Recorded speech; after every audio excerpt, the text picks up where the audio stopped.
The International Monetary Fund says South Africa's economy will expand by 1.5% in 2018, up from the 0.9% growth forecast in January this year.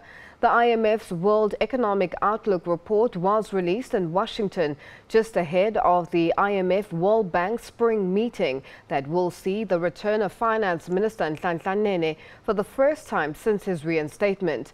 The report credits an upswing in global investment and trade, with global growth expected at 3.9% for both 2018 and 2019. The positive momentum appears to be continuing in the short term, with 2017's global growth of 3.8% confirmed as the fastest rate since 2011. Growth in the second half of 2017 actually topped 4%, supported largely by a recovery in investment. The report points to a broad-based momentum and expectations of a sizable fiscal expansion in the world's largest economy, the United States, over this year and the next. The broad-based expansion that began in the middle of 2016 continues.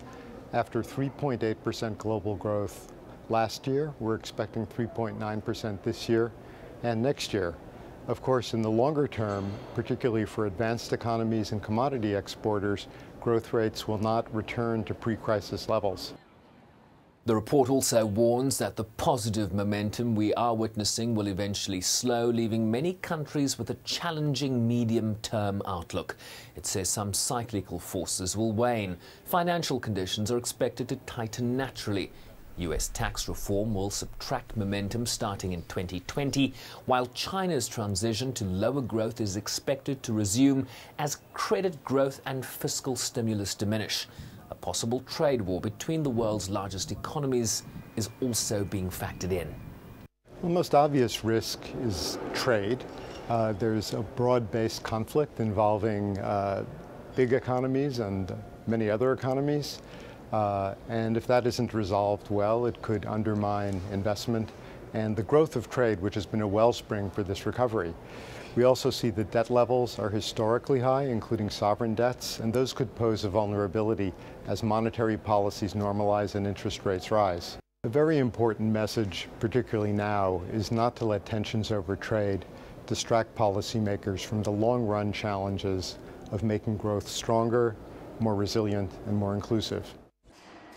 The report points to difficulties in developing economies to grow per capita incomes over the next 5 years, especially in commodity exporting countries. The IMF expects business confidence to gradually firm up in South Africa following political developments, but warns of structural bottlenecks that will continue to weigh down growth prospects. We don't know when the next downturn will come, but we can be sure that it will come. We have to be ready. We need to monitor financial instability risks because those could be the trigger for that downturn.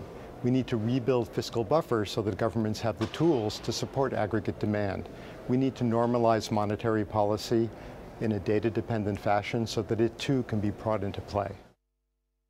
Ethiopia is the star performer in sub-Saharan Africa, with growth expected to reach 8.5% this year.